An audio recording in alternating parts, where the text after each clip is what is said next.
Hi guys, the title of the title you see on the screen today. Don't forget to like and subscribe and we'll get started.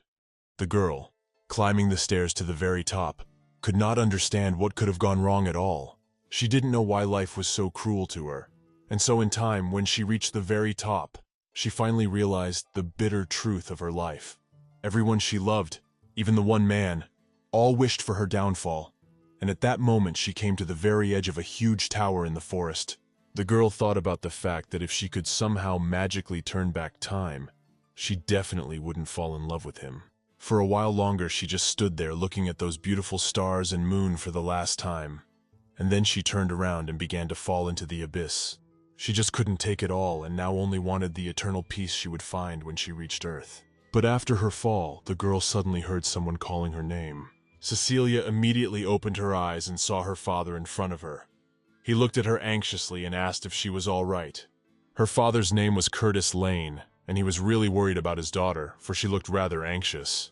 Cecilia, who was still coming to her senses, looked at him in surprise, as if she had not seen him for 1,000 years, and asked if it was really him. Curtis came closer and said that of course it was him, and asked her what she had happened and why she looked so scared. The girl immediately, wiping her eyes, replied that nothing had happened to her, and everything was fine. In fact, she was wearing a wedding dress with a huge, beautiful bouquet of lilies in her hands. Then the man held out his hand to her and said he was very glad to hear she was okay and suggested we head inside already. Cecilia let him help her up, and then they walked into the room, which was completely filled with guests. She didn't understand what was happening for a while, and then she assumed it was probably her memory before she died. At least, she decided, she could at least see her beloved father one last time before she finally passed away. Cecilia thought it was her last gift for a miserable life, but as she took a closer look, she realized that the dress looked quite familiar. Then suddenly the priest spoke and offered to welcome all the guests to greet their dear bride.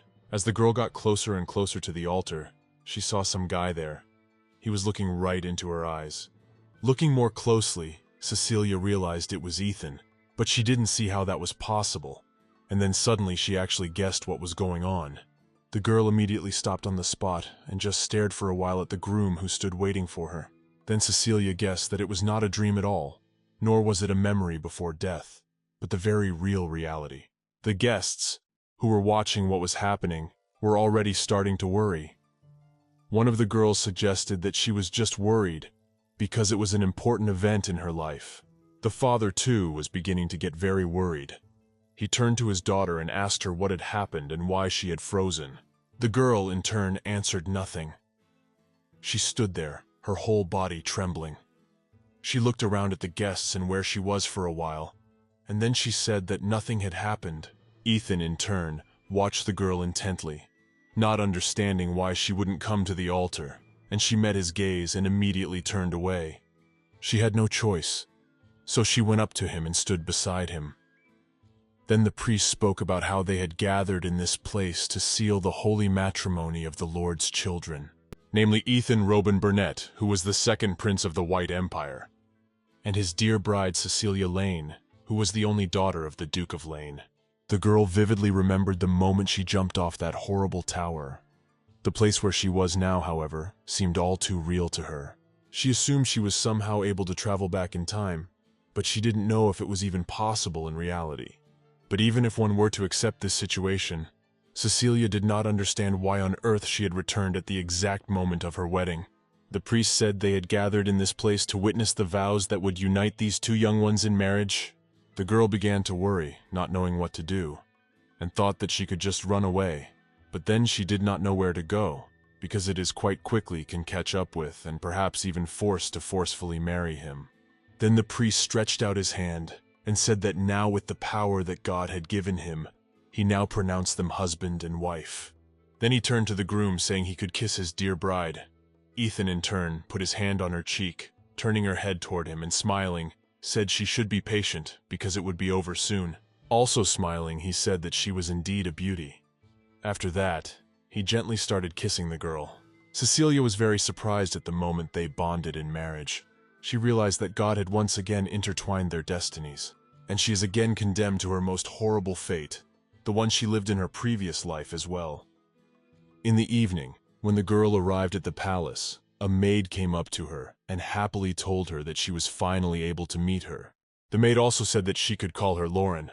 The girl smiled and said she didn't mind, but she didn't understand how she could be so happy to meet her. The maid smiled and said that the mistress must be tired after the wedding, so she had prepared a hot bath for her so that she could relax a bit. Cecilia thanked her for that. She also said that she would like to be left alone. Lauren said that of course she would leave her alone, and also added that the girl should call her if she needed her. After the maid left, the girl went to the bathroom and actually sat in that hot and relaxing water. However, it had no relaxing effect on her at all. Emperor White actually had 3 sons. The first was a prince, heir to the throne. He died by sheer accident. Yes, and the youngest son, who was poisoned by the eldest, also died early. Since he was the son of his second wife, the emperor loved him the least, and then the emperor ended up with only 1 son. Ethan eventually became the second prince and was enthroned, and naturally the girl ended up becoming Empress. And after that, her life just fell apart. She never imagined that Ethan Robana White, the love of her life, would literally destroy her with his own hands. Her life was ruined when he became emperor. He falsely accused Cecilia's father and just executed him inhumanely. He was consistently nice to everyone, and that was no secret. However, he was nice to everyone but the girl herself, and she never understood why that was so. Cecilia had seen him cry the day his father passed away and thought it was certainly not feigned. This was the Ethan Robana White everyone knew. At least that's what the girl thought. Her father was accused of having people on his lands die because of exploitation. The man, however, tried to defend his point of view and said there was no exploitation on his property, and requested that the Count tell His Highness that he was totally innocent and to withdraw his false accusations. Even Cecilia kept telling him that he was the one who had gotten it all wrong, and her father certainly couldn't do such a thing. She didn't understand why he would do such a thing to her dear family. However, Ethan suddenly wondered if the girl seriously believed that her father was innocent, and if that was really the case, then why did he keep running away? Cecilia said in a trembling voice that it was all because he ordered his execution, and her father just wants to live. Then the emperor replied that he was already on the run at that point, and so Curtis Lane, her father, simply had to pay for his cruel actions. And whatever the girl tells him, he's not going to change his mind anyway, so she might as well not even try. It was incredibly hard and painful for Cecilia to hear all of this, but she agreed and said she understood. He didn't care if it was her father's fault. She was silent for a while and then suddenly said with tears in her eyes that she was Lane too. Then she deserved to be executed, so she asked that he kill her along with her father. She wondered why he didn't touch her. So she just asked him to kill her along with him, because she was also from that family. Ethan just stood there staring for a while. Then he sat down and looked her straight in the eye and told her that he actually wanted to kill her. When the girl heard this, she was very surprised. Her tears stopped flowing down her cheeks, and she asked him what he was saying. But the man, in turn, putting his hand on her cheek, told her that she had to live anyway, so she would live, and he didn't care about her prayers and pleas. After that, he turned around and left her just like that, to digest the information that when her father fell into his hands, he would be dead, and she would not. Cecilia still didn't understand what had happened to the sweet and kind Ethan she knew. For the first time since when, he'd turned into this unfeeling tyrant. After what happened, Mrs. Casper came in to see her then, and Cecilia asked how she could have done such a thing to her in the first place. The woman replied that honor and money were necessary for a noble family like her. However, right now she had neither. It was Countess Maria Casper of Kammer. The girl didn't understand how she could have betrayed her trust like that, because she trusted her so much. Then suddenly another girl came into the room. It was the maid Cecilia, and her name was Elena Nova, and she told her that things were very bad. Once Cecilia took a closer look at it, she saw that she was wearing the brooch that had been her gift to Eton.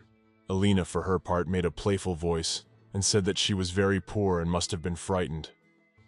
Cecilia, sitting on the bed, trembled and asked the maid how she could have done such a thing. But the girl only smiled evilly and advised her not to take it personally, for she was just back where she belonged.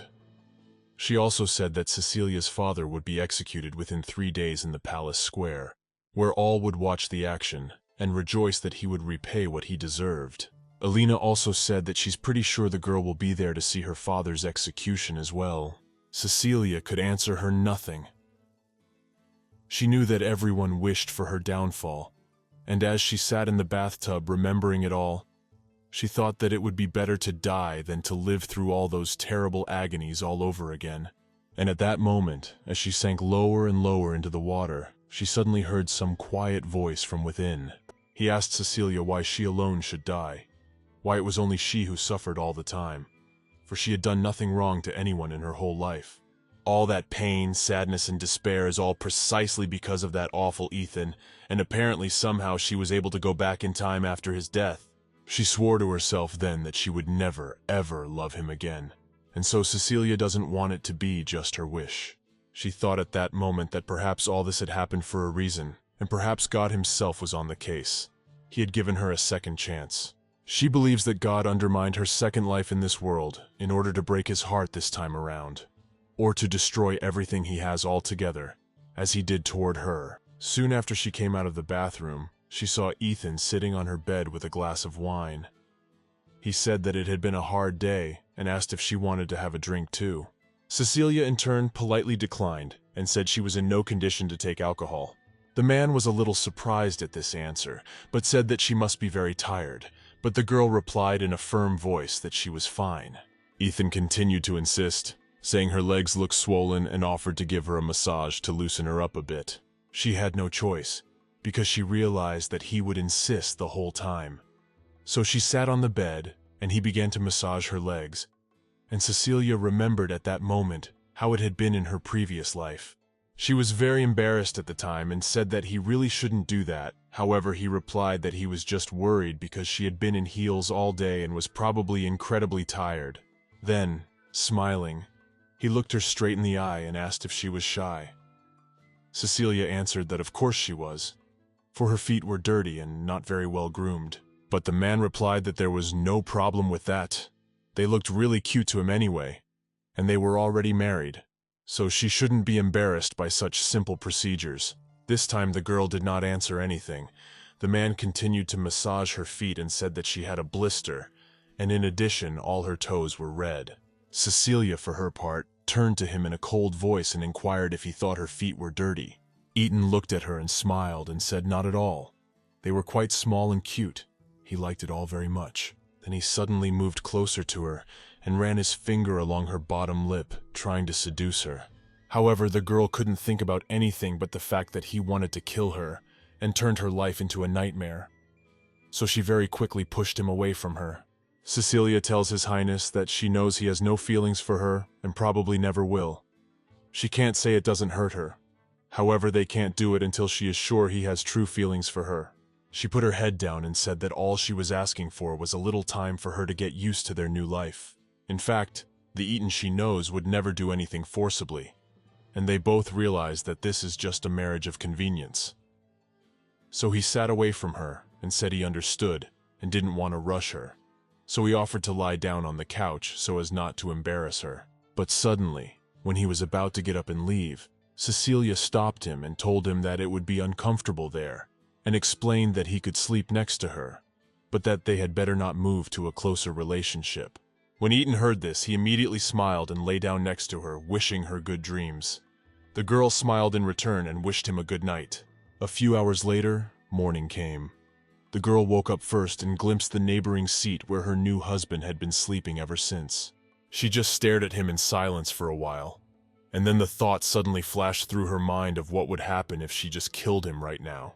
She thus wanted to prevent all the horrible things he would do in the future because he would just turn his back on her, her father completely ignoring all the facts of the truth. But then suddenly she realized that he shouldn't die so easily. A man must pay back for all that he had done. She really wants him to suffer before the Bill of Peace. If she does all that, then things will be completely different. Then the girl remembered the first time she met Astor Robin White, the first prince and Ethan's older brother. He came up to them one day and said that the two of them looked like a couple in love. Ethan immediately said hello to him. The guy, in turn, welcomed Cecilia into their family and said that she was no longer Lane now, So was the Duchess of Burnett. In fact, this guy was also not only Ethan's older brother, but also the heir to the throne. Shortly after that meeting, he died in the war that began on South Limmer Island. All because this island had an abundance of gold, and if he hadn't died, just like that, Ethan wouldn't have ascended to the throne and ruined her family. The girl understood perfectly well that sooner or later Aster would die in any case. But she wondered what would happen if Cecilia could not be deceived this time. She has to stop the war and get this Aster on her side, proving to him that she's the right one. And then Countess Casper and the Nova family will pay for everything. When Cecilia lost absolutely everything she held dear and was literally left alone, it was incredibly hard on her. But now she's going to be there to tear him just to pieces, just like he did to her. At that moment, Ethan suddenly rolled over onto his other side and accidentally caught the girl's hand. He woke up immediately and saw that she was no longer asleep. Then he looked at her with a smile and wondered why she was suddenly awake so early, as he had thought she would sleep late. Cecilia thought at this moment that she was willing to wait a little while, in order to see his last day. So she smiled back at him and wished His Highness a good morning, and decided that she would enjoy smiling back at him, looking him straight in the eye, knowing what would happen to him later. Soon the lad and lass came into the drawing room, and the maid said that they had received gifts from His Highness Prince Aster for the Duchess of Burnett. He also asked her to tell him if she needed anything. Cecilia was very surprised to see a huge number of these gifts. She remembers him doing this in past lives as well. She still thought it was amazing though, because all the gifts that were inside those beautiful packages were very expensive. Suddenly she saw a small box nearby, and when she opened it, she saw that it contained a small brooch. Cecilia immediately remembered that this was the brooch set that reminded her so much of her eyes and Ethan's. They were her favorite at the time. But now she realized that all this sentimentality was unnecessary. The girl smiled and turned to the butler who had brought all these presents and said that she liked everything very much, and asked him to thank Prince Aster for her. And there he offered to stay with them for tea, for he must be very tired from the road. But the boy replied that he was grateful, but that he had to go on his way. It was Prince Aster's aide, the Marquis of Caliber, and the girl knew that she was lending her support to Ethan in order to be closer to the heir in the event of Aster's death. But then suddenly she wondered if he would still be at Ethan's side if Aster really didn't die. So with a smile, the girl invited the Marquis of Caliber to visit them and wondered if he would visit with her next time. The guy smiled as he thought about it and said they were worthy of such an honor from her and thanked her for the offer. The girl looked at Ethan with a smile and said that she had wanted to spend time together for a long time, so she was very happy if they did come. At that moment their hands accidentally touched, and they looked at each other, smiling sweetly. Cecilia was very pleased to realize that the man did not even suspect anything about her devious plan. Shortly afterward, the girl went to another room to take a little break and drink some tea. A maid knocked at her door, saying it was Mrs. Monty and Lady Abby. Cecilia said at once that they could come in, and at that moment her nanny and Mrs. Monty's daughter entered the room. A little girl named Abby, upon seeing Cecilia, immediately ran up to her and was very excited to finally see her. Mrs. Monty, for her part, sighed heavily and began to swear at Abby, saying that she must call her very respectfully now. The girl immediately apologized, saying that she just wasn't used to it yet. The maid said she would be on her way, but also handed her a red envelope, saying it was a list of maids, and she asked that the woman choose a few, and she would approve them herself. Cecilia immediately began to study the list. She realized that she could choose the same people she had chosen in her previous life. But then suddenly she turned to Lauren, all at once in thought, asking, "Could any of these maids be from the South Islands, or know any locals?" When the maid heard this, she was very surprised, but said that if she needed such a thing, she could look it up. The girl immediately smiled and thanked her, and handed back the list. Afterward, Lauren left and Cecilia was left alone with the nanny and her daughter Abby. She immediately asked the nurse how her father was feeling. The woman replied that he was as usual, except that he had been talking to Count Novo about the marriage. Cecilia looked at her in surprise, then inquired, "Has that Count really brought it up again?" Mrs. Mont, sighing heavily, said that was right, for she knew how curious he could be sometimes. Abby agreed with her mother too, saying that sometimes he even goes over the top, but of course her father refused. Cecilia became very serious at this point. She realized that it was this Count Novo who was trying to destroy her family. The girl knows what he's in this place for, and what he wants, namely to take over her father and the whole family. But she has to somehow stop him from making it a reality. Then she suddenly turned to Abby and said that she was going to write a letter, because she had to meet someone. When the girl heard this, she was very surprised, and immediately asked who she was going to meet. Cecilia knew she was always so curious, and smiled and replied that she wanted to meet the head merchant, and if they needed to buy something, she could do it for them. The girl explained that he was a completely ordinary merchant. They were just acquaintances, but she would like to cooperate with him. And it could be quite a lucrative offer sometimes. Then she handed the letter to the girl, asking her to take it to the nearest pawnshop. Abby looked at her in surprise, and said that she admired her more and more. Her mother in turn became very indignant and told her to stop talking already and start working. Cecilia thought at this moment that it didn't matter at all how she met this merchant. What mattered was that when it came to Mrs. Mont and Abby, she could rely on them entirely. As Abby was about to leave, Ethan suddenly walked into the room, turning to Cecilia. Abby was surprised to see the prince in person, and immediately bowed and said hello. The man in turn apologized to her and Mrs. Mont for disturbing them. He asked, however, that they give a moment with his wife. Mrs. Mont said of course they would go out, and after the door had shut, Cecilia came close to him and said she thought he had already left and wondered if he wanted anything. Ethan, smiling, replied that he wanted to ask her if she would go with him to talk, to thank him properly for the gifts. After all, they had not seen each other for a long time. The girl replied that of course she would love to go and see him, as they really hadn't seen each other for a long time. Ethan, smiling, said he was sure his brother was expecting them to meet. But then suddenly he looked at the girl and suspected something. He said worriedly that she didn't look well and wondered if she was okay. For a while Cecilia was silent, not knowing whether to tell him, but then she said that Count Novo had proposed that her father should marry again. She knows her father trusts him. However, right after his daughter's wedding, she doesn't understand how such a thing can be suggested. Ethan thought at that moment that Cecilia's father wasn't interested in marrying or benefiting by playing at Nova's. It was time he realized that. Then he put his hand on her shoulder and wondered if he was recommending introductions to the family. If so, he agreed with her that intentions could not be impure. But at that moment Cecilia moved away from him and said that it didn't matter at all. After all, he was on his way, so she didn't want to keep him. And then he smiled and said that all her words meant a lot to him. So he suggested we have lunch together when he got back.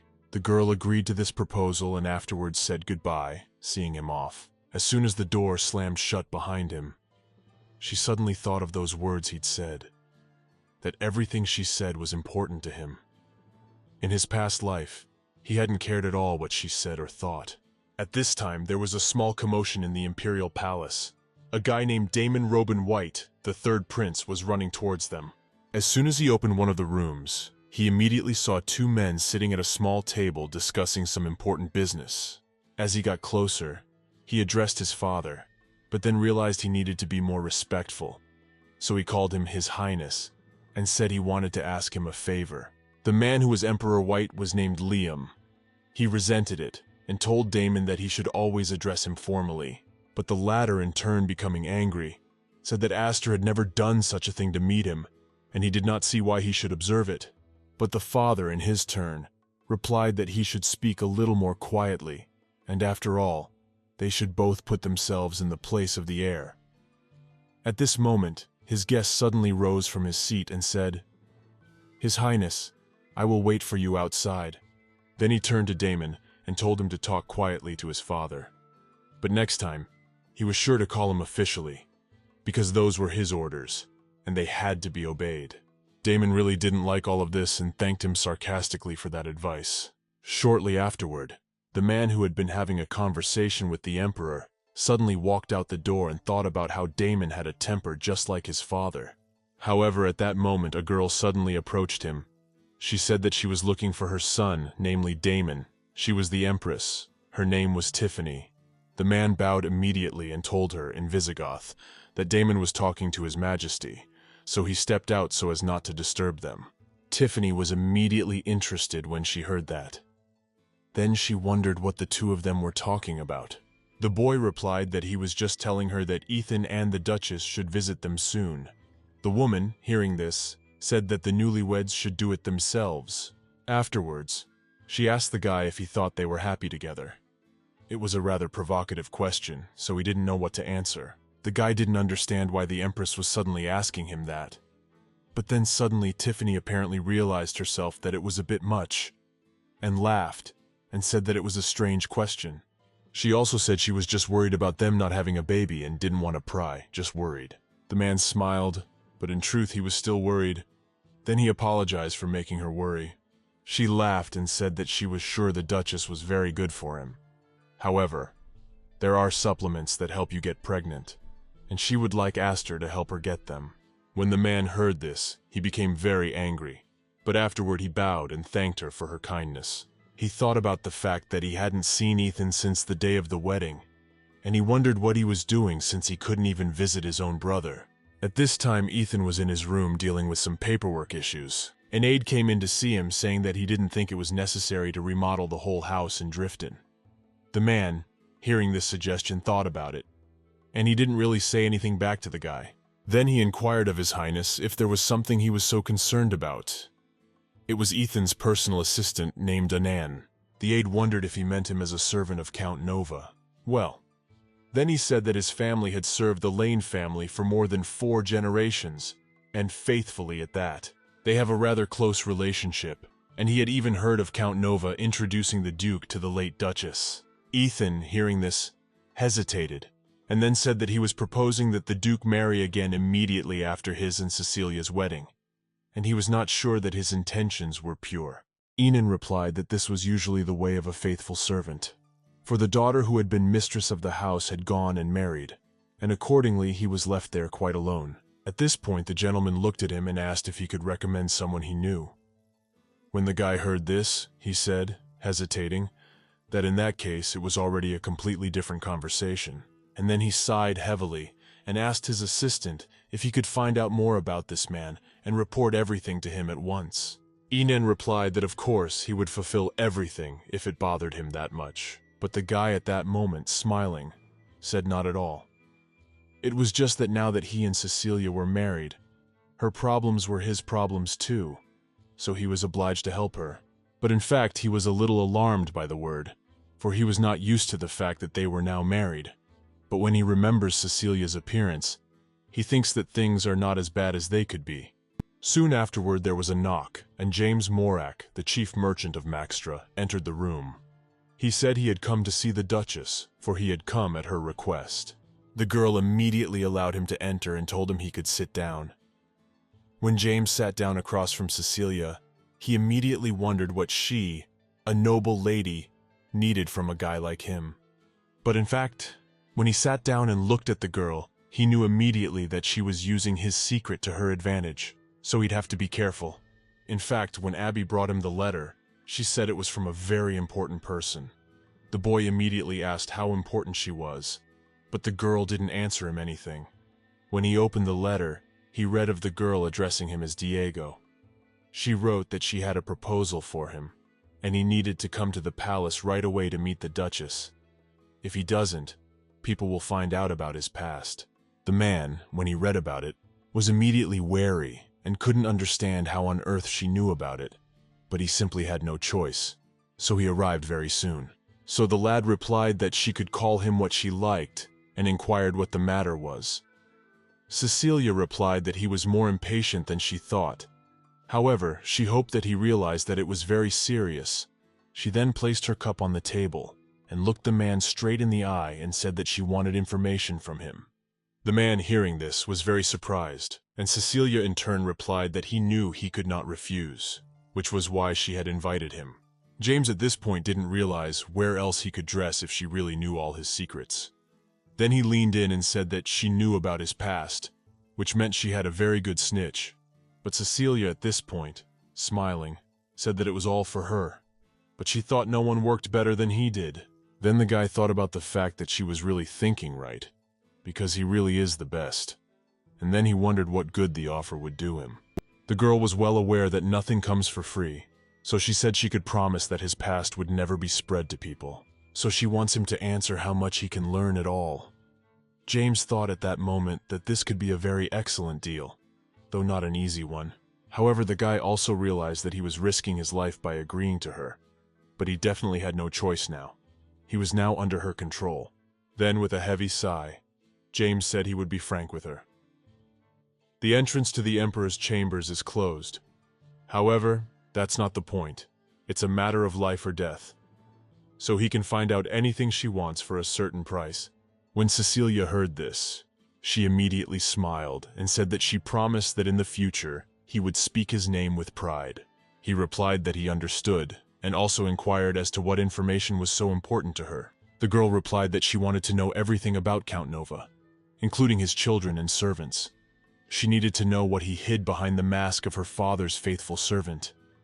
In fact, he already had these documents against her father in his past life, which means he started working on it before she was even married. It definitely wasn't done quickly, but this time he's not going to be able to do it the way he wants, because Cecilia is going to side with her father and defend him properly. She then asked how long it would take him to do all of this. James replied that it would take him more than a month, or he wondered, is she really going to test him? But without waiting for her response, he also said he would let her know within 2 weeks. If she liked his work, they could sign a contract. And he wondered what the girl thought of such an offer. Cecilia replied that she agreed and trusted him. Then the man rose from his seat and bowed, saying that he would be leaving now. Before closing the door, James looked at her one more time and smiled, saying that they would meet again soon. As soon as the door closed and Sile was alone, she realized she was paying people to do her dirty work, and became someone she hated.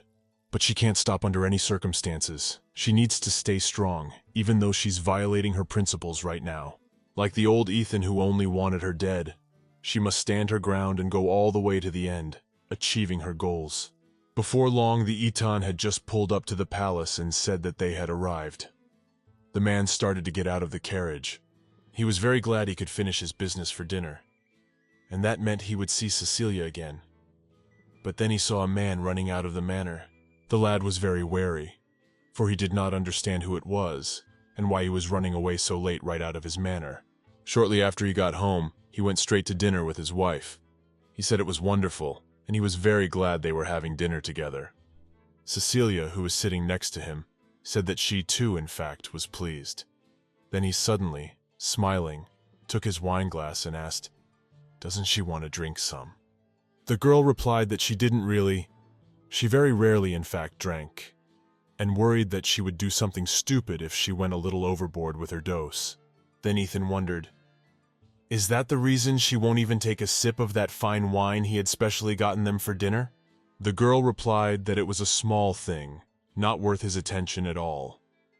Therefore, he should not worry about the fact that she does not drink. But he, in turn, replied that he just wanted to know more about her. That's why he was asking all these questions. Cecilia thought at that moment that he was always so kind to her, even though he didn't want to be, and that was the reason he was always able to control her. She responded very easily to such tenderness. That's why she hates him even more, and just feels cheated, even now in her new life, when she knows everything perfectly well. He was never there when she needed him most. But she can't show her feelings, it's too soon, so Cecilia must maintain this mask of indifference. It was for this reason that the girl smiled and said that it was rather nice of him, and she was very glad that he wanted to get to know her better. The next morning, a maid came in immediately and said hello to her. She was holding a bowl of water. The maid turned to the girl, saying it was a great honor to serve her, and also said her name was Alice, which was just one of the new maids. Cecilia, smiling, said it was nice to meet you too. She also said that she had heard that Alice was from Runner's Island. The girl also added that it was a very beautiful day, and asked if everything in her city was as good as it is here. Alice was a little surprised when she heard this, but said it was incredibly beautiful there and sunny almost all the time. Clear water and beautiful nature. Cecilia, wiping her face, said that she thought it was a very good place for tourists. Wiping the rag, replied that it's actually very far from the capital, and they've been having problems lately, so there aren't as many tourists as I'd like." When the girl heard about the problems, she immediately asked what the trouble was, and Alice replied that since the island was located in the center of the Sea of Wan, they had been in conflict for a long time, and she thought that was what was scaring tourists away. Cecilia herself at that moment hoped that Vanya had not found out about the gold mine. And then she asked, "What is this fight about?" The maid replied that most of the islanders made their living from fishing, but lately the Vonian navy had been guarding the sea. She also said that they are ready to attack them if they suddenly cross their sea border. It is very difficult to live on the island without fishing, so there is almost no food, and there is definitely no place for tourists there now. Basically, Vanya is angry at the Ranev Islands, but the girl doesn't understand why no one knows about it. Ueda is very indifferent to this problem. Cecilia was silent for a while. Then she said that she must be very worried about her family, because it must be hard for them there now. Alice said that, of course, that was the reason she came to this place, to work and make as much money as possible. Cecilia, smiling, said she was touched by the story, and would think about what she could do to help them. Then suddenly the nanny came into her room with a glass of water, and said it was for her. The girl immediately replied that she could come in. Alice picked up her washing bowl, and said she was going to go. When the nanny saw her, she smiled and said that it was obvious that she was new. She could see them right away. However, the lady replied that she was quite a nice girl. Mrs. Monty then handed her a glass of water and told her that she had brought her pills. The girl immediately thanked her. As she began to drink them, the nanny said that a letter had come to her. The girl took it at once, and when she saw who it was from, she was very surprised. In fact, it was from Diego, but she didn't understand why it had come all of a sudden, since 2 weeks hadn't passed yet. She wondered what he'd learned in that time. It said something about what he had learned about Count Novanem. As soon as Cecilia began to read the letter, she was glad that he was getting straight to the point, for it was a great time saver. It said that the Count forbade people to leave his territory, also bought unknown things at strange auctions. No one can get into the Count's study except his daughter Alina Nova. She is often seen entering his study. Cecile realized at that moment that she managed the palace budget, which meant that she had a good reason for frequenting her father's office. She suggested that it was likely that Alina was learning to work from her father. Diego also wrote that it was likely that the lady already knew that she had been recommended as a new wife for the Duke of Lane. For the girl knew this perfectly well, and this news annoyed her greatly. As soon as she finished reading, she had an immediate headache. Then Cecile turned to Mrs. Monty, saying that she wanted to write another letter, and wondered if she would send it by chance. The woman immediately inquired to whom she was suddenly going to send it. Cecile smiled and replied that it was intended for Count Nova and his daughter, to thank them for their loyalty. She wants Alina to work for her just the same. She also said that she knows very well that this girl is very smart, and she even has something to learn from her. As soon as they heard this, they immediately smiled and said that it was very kind of her, and they would surely be incredibly grateful for the opportunity. But the girl also said that it was really the smallest thing she could do for them, and asked the nanny to help her get dressed. After all, she had a lot of things to do that day, and needed to get on with them as soon as possible. Nanny immediately apologized for the delay and said she would immediately prepare an outfit for her. Soon afterward, the girl was already riding through the marketplace in her carriage with Eaton, and they were on their way to meet his brother. Cecile just sat staring out the window, not saying a single word. Then the man suddenly turned to her and asked, "Is she worried?" Also, the man replied that when they first met the Emperor, she even cried. So he dares to assume that she's a little worried now as well. The girl, smiling, replied that he had a pretty good memory, and she could hardly recall their first meeting. The man replied that he remembered that she was 10 years old at the time, and she was wearing a beautiful yellow dress, just like a butterfly, and he was holding her hand to keep her from falling. So Eaton now, smiling, told her not to be afraid. They wouldn't stay long, so it would go peacefully. Cecilia replied that he shouldn't really worry, as she was a duchess and should be used to such trips. And then she also said that she had quite forgotten one thing to say if she answered strongly that she wished to hire the Count of Nova's daughter as her assistant. The man, upon hearing this, became very wary and asked, "Is it really true?" Cecile replied that they were very loyal to her family, so she wanted to show her gratitude to them in this way. Ethan replied that he understood, but he didn't really like the idea and said she could do as she saw fit. But soon the wagon suddenly stopped, which meant they had arrived. As soon as the girl stepped out with the carriage, she immediately saw a huge door in front of her. She never wanted to go back to that place, and all because it was the one that had completely ruined her life. Cecile just stared at him for a while, and then he saw that she was sad and worried. So he took her hand, and smiling, he asked where her confidence as a duchess was.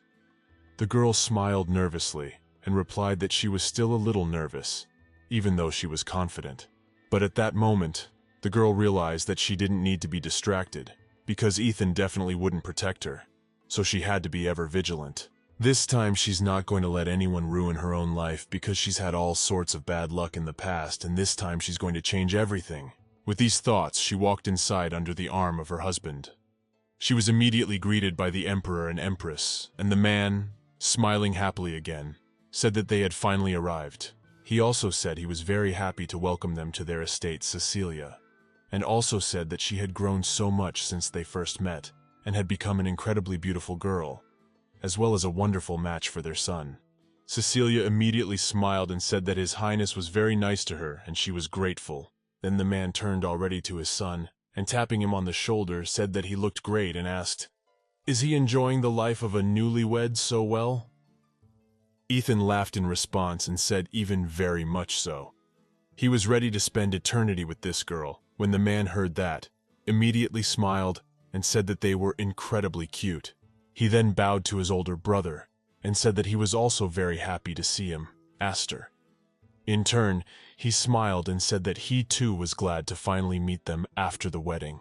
But the Empress, in her turn, turning to her husband, inquired, "Why should you have called the newlyweds directly to them and disturbed them? After all, they must be constantly busy with some business." When the man heard this, he was very surprised, and said that she herself had said that it was common for newlyweds to visit their relatives after the wedding. Suddenly he wondered, is she really going to oppose his decision and question his competence? But at that moment, the Princess Isabella suddenly came up to him from behind and said that she was sure they themselves wanted to meet them in person. And then, turning to the Duchess, asked, "Is it true?" Cecilia immediately said that it was right, and thought to herself that she hadn't heard of her in her previous life after Aster's death. But the girl was still just as gorgeous.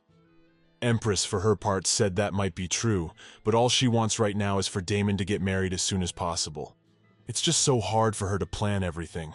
The boy, in turn, got very angry and asked why Aster and Ethan were married to girls from prestigious families, while he had to marry the Viscount's daughter, and inquired of his mother, crying out what could be planned at all for such a useless union, as his father became very angry and began to shout at his son, telling him to mind his manners. Damon, in turn, inquired, "Isn't he telling the truth, mother?" Then put her arm around his waist and told him to calm down. After all, they had company, and suggested they figure things out a little later. Then she turned to Cecile, and said that he was just a child, and she would be sure to talk to him, and apologized to the Duchess for that. But the girl replied with a smile on her face that everything was normal, and she could not worry about it. The Empress, in turn, grabbed her son's hand and began to lead him out of the room, so that he would not embarrass them again. The man, for his part, sighed heavily, and said that she was too soft on him, and he didn't understand what it was for. Aster, for his part, turning to his father, said that he wasn't quite right after all.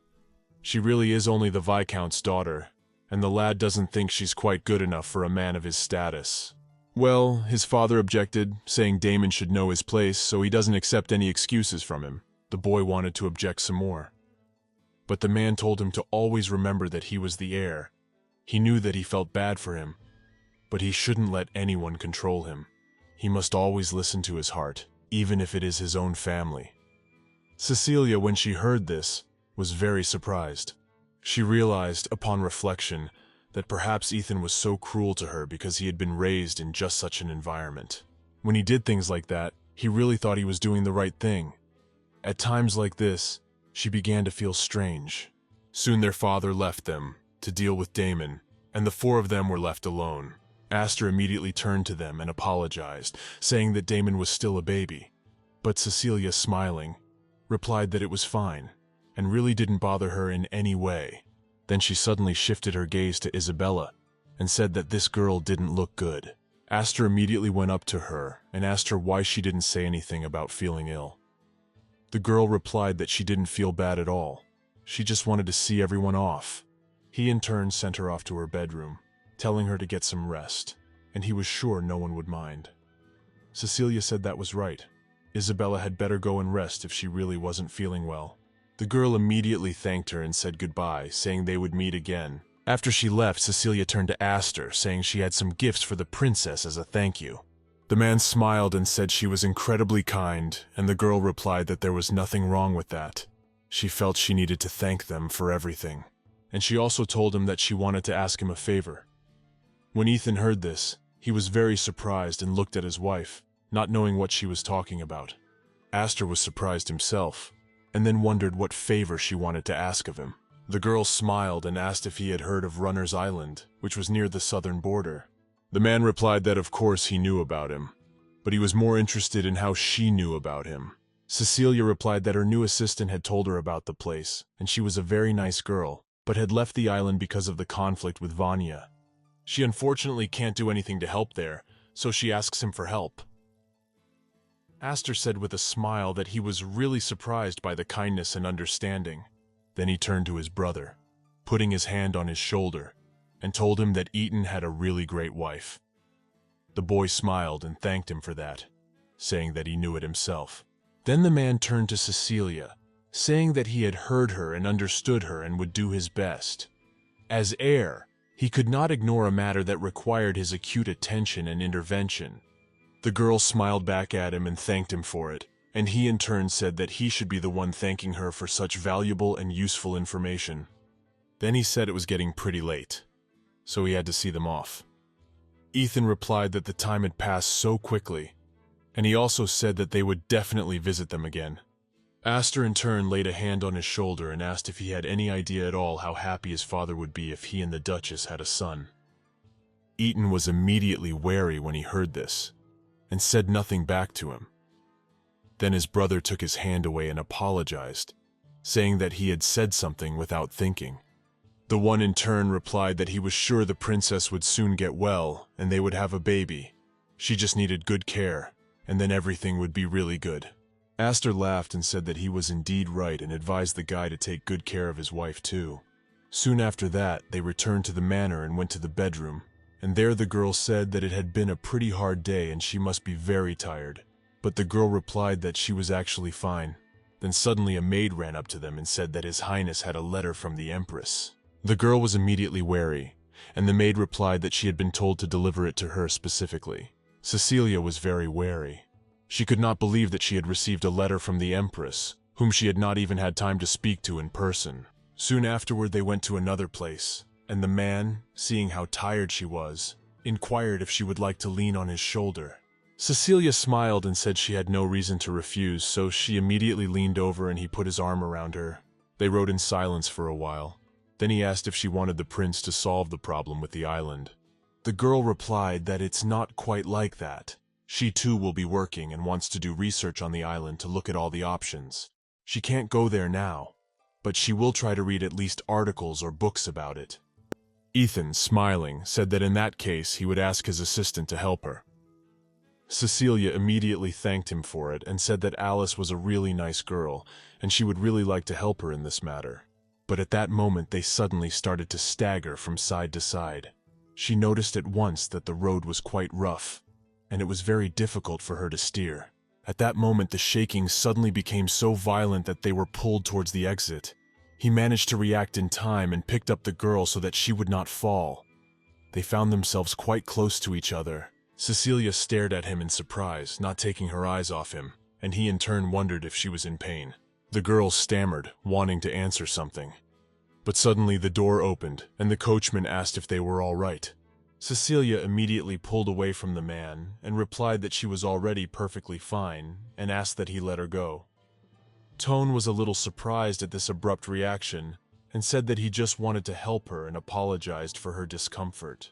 When they got out, the coachman said that the road was so muddy because of the heavy rain last night, and help was on the way. However, they would have to wait a little longer, although it wouldn't be long now, and there in turn he said that in that case, he would take care of her to the end. Cecilia, when she heard this, was very indignant and said that he should not do that. But the man laughed and asked how it was possible to walk on mud in heels, but still he offered her his help, for it was not much further to the estate, and they decided to walk.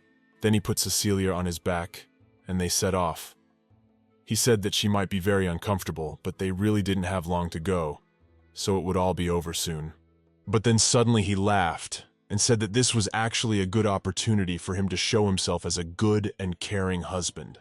Cecilia wondered if it was because of what the prince had said then about the child that he was acting so strangely now. The man replied that not at all. It didn't matter to him at all. He just wanted to make her truly happy, because she deserved it. The girl, in turn, replied that it was harmful. The man, hearing this, was surprised to hear what she meant. Then Cecilia explained that trying to be nice could always be harmful, and the tone was a little wary when he heard those words.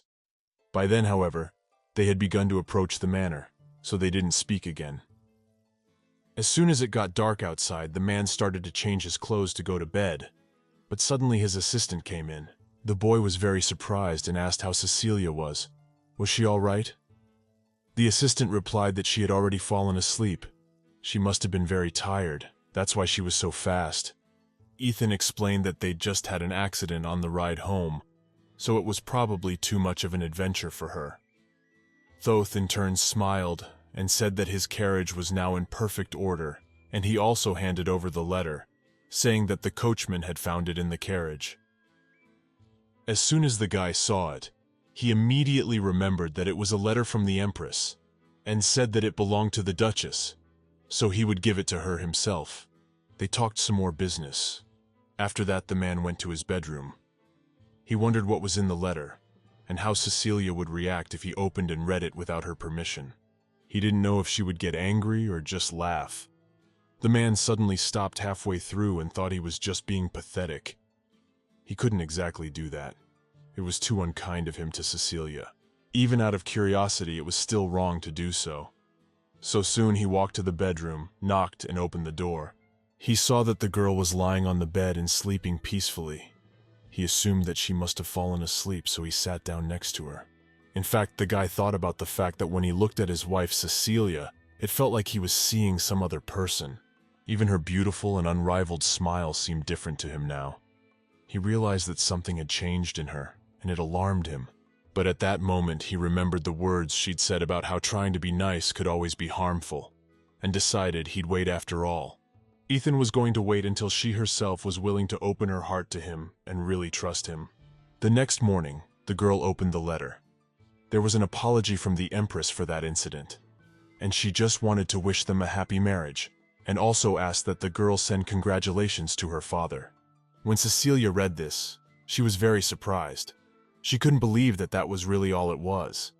She had expected it to be more important, so she just crumpled it up and threw it away. However, she was suddenly alarmed by the last sentence. She didn't understand how the Empress could know her father. The girl had never noticed the Empress talking to her father in this life, and assumed that perhaps they were just family friends. Still, she's an Empress, and her father is just him, and her marriage to Eaton would only make their relationship more awkward between them. She could not understand why the Empress was conveying her congratulations to her father, and it alarmed her very much. Soon, a maid suddenly came in and told Cecilia that it was Monty. She also said that Miss Alina Nova should be here very soon. As soon as Cecilia saw her, she immediately smiled and said that the girl was just in time, and also inquired if she had by any chance noticed her father keeping in touch with anyone else. Mrs. Monty, hesitating, replied that she didn't know exactly. She was only serving her, and besides, only the head butler was in charge of all the mail, so she couldn't be sure for sure. Cecilia was a little disappointed when she heard this, but decided that she need not worry about the letter, and said that she understood. She wanted to ask the nanny something else. But then suddenly there was a knock. It was Elena Nova. She greeted Her Highness and, bowing, introduced herself, saying it was a great honor to meet her. She kept smiling, said she was very happy to help, and that her father even said their family was honored to serve them. Cecilia said it was very nice of him to say so, and it was nice for her to meet Elena too. The girl, coming closer to her, said that she was ready to do anything for her. She thanked her and told her that there wasn't really much to do. She would mostly work on invitations and letters like the other maids. Elena was very disappointed when she heard this, and couldn't believe that she was being compared to other low-grade maids. When Cecilia saw the look on her face, she immediately realized that this was probably not what the girl had expected at all. She was sure that Elena hadn't expected to have to do such a simple job, and had hoped for more important and serious assignments. But it was a very good thing she had called her. Now, the Elena she knew was pretty slick, but now this girl was just a kid who couldn't hide her feelings. Now it would be much easier for Cecilia to deal with her in case of anything. Then the girl explained that she wanted Elena to start with just something small so she could test her competence. The Duchess also told her that perhaps, if she did well, she would later do the bookkeeping, for she herself was not very good at various figures. She also said that she has heard that Elena is quite intelligent, so she hopes that the girl will perform well and will be able to grow up soon. As soon as she heard the praise in her direction, she immediately smiled and said that it wasn't the first time she had heard it, and would do everything in her power to make sure Cecilia wasn't disappointed in her.